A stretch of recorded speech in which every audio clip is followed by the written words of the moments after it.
Howdy, howdy. We're getting real close to the return of regular school. And I know you might be out there a little bit upset, but I have a challenge for you. And here's what it is. I want you to put your mindset that says, number one, school is not the worst thing in the world. And number two, it's actually pretty enjoyable. There's good things that you can take from every day, whether that's because you're challenging yourself to learn, you're hanging out with your friends, you're making good choices, you're making new friends, whatever the case is. School is not the worst thing in the world. Let's change our mindsets so that when we come back on Tuesday, guys, you're already primed and ready for a great finish of this year.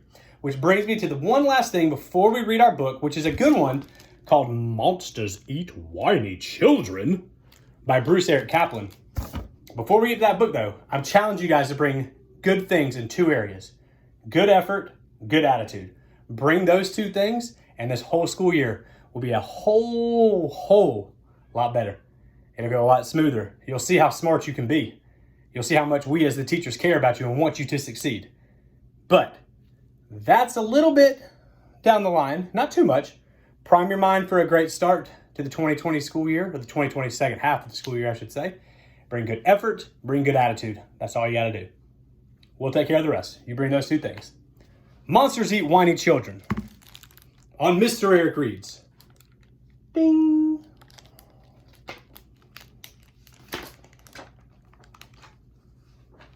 Once, there were two perfectly delightful children.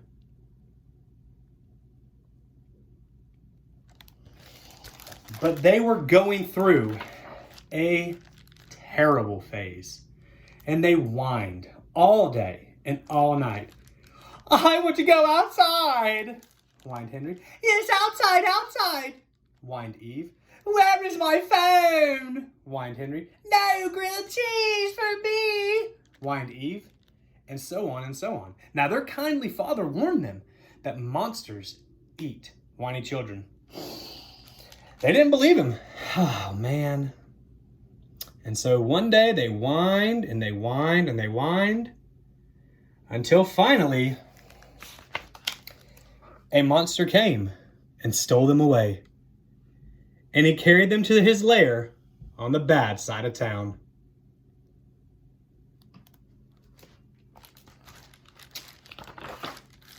He began to make a whiny child salad.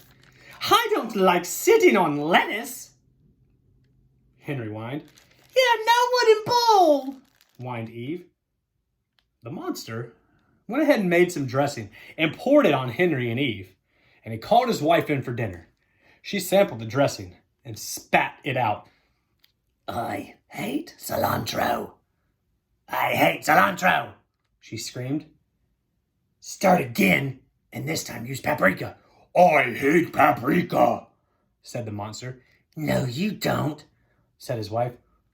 Okay, he sighed.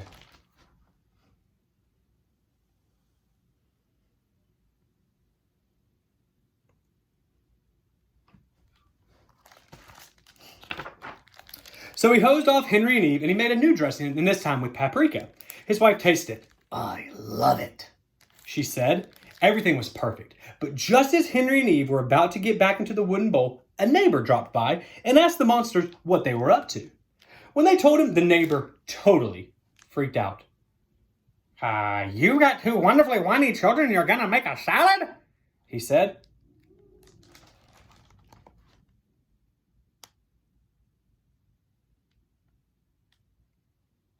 I mean, all week long, all I've wanted were whiny child burgers.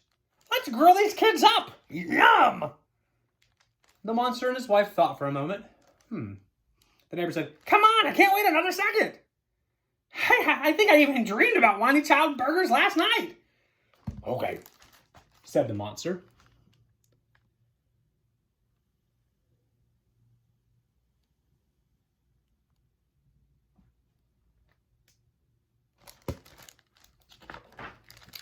So his wife sighed because that meant she had to clean their grill, which was disgusting.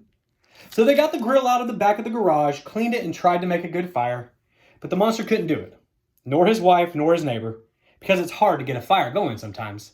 So Henry started to whine. but then got distracted by a ball.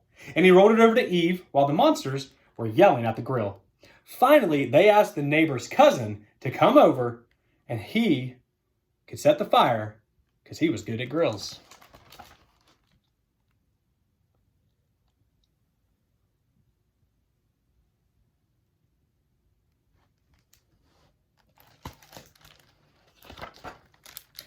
But he now couldn't start a fire either. And he kicked a hole in the fence and said, "You should just make a whiny child cupcake anyway." The monster's wife said that she couldn't eat sweets because her bottom was too big. And everyone told her that she was being crazy.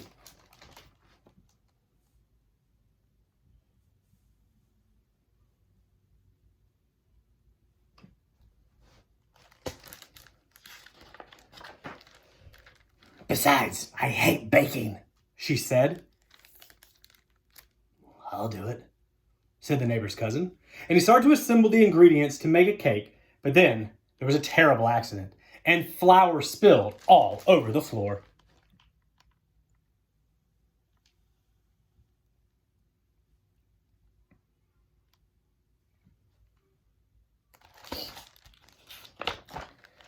So now they couldn't make the cake. Plus, the oven had been preheating, and now the kitchen was hot, and everyone started to sweat. "Why does everything have to be so hard?" asked the monster. "Well, anything we're doing involves a struggle," offered the neighbor. Henry felt bad for the monster, so he rolled the ball over to him. The monster bounced against the wall and felt a little bit better. Eve looked around for something else to play with. She found some cars in the corner, and she pushed one car to Henry, who happily made it crash into another one.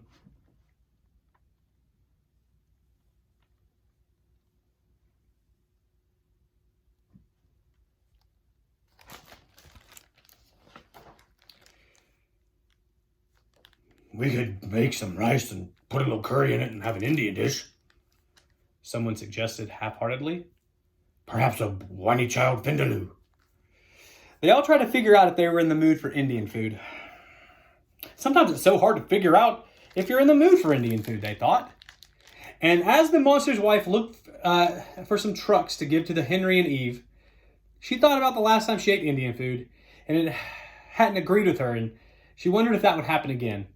"No Indian food," she decided.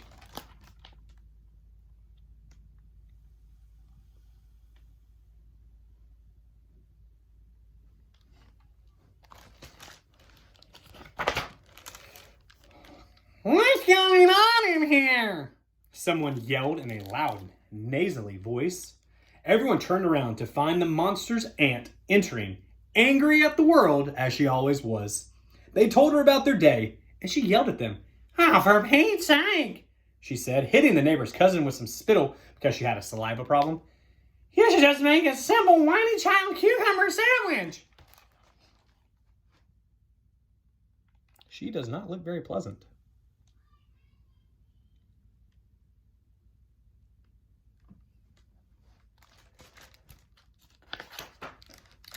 "Yes, yes, yes, yes, yes, yes," they all said, and they jumped up and down because they were so excited. It was such a relief to finally figure out what the right thing to eat was. "Enough of this nonsense," said the monster's aunt. "Let's start making sandwiches."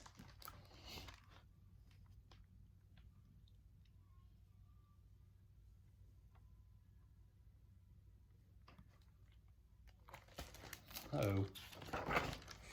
The monsters excitedly went to the cupboard, and he found a nice loaf of healthy 12-grain bread. "For Pete's sakes," the aunt spat. "Everyone knows you need fluffy white bread." The monster explained that he hadn't eaten white bread in years, but the neighbor quickly ran next door and came back with some of the fluffiest white bread anyone had ever seen. Next, they had to add the whiny children, but they turned around to find out that Henry and Eve had escaped somehow.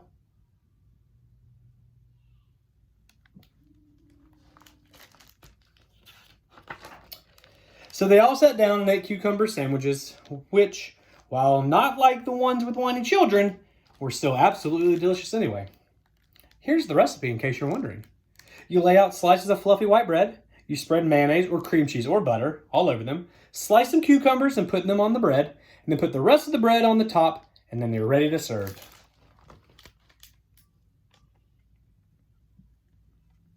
In case you guys want to make cucumber sandwiches.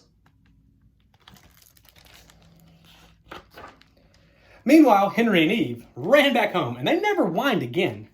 Although, to tell you the truth, every now and then they did.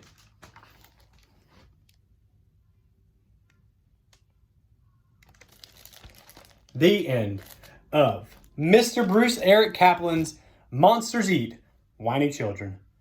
Again, guys, we're gearing up. We're getting closer and closer. I hope you enjoyed this book. And more than anything, man, I hope that you are ready to crush the second half of our school year. The only things you got to bring back, other than, your pencils and your paper and stuff, a good attitude and good effort. Those two things right there, the whole rest of the year goes very smoothly. Thank you for tuning in. Until Tuesday, Mr. Eric. We'll see you then, but I'll be back on here tomorrow and every night. Thanks for tuning in, guys.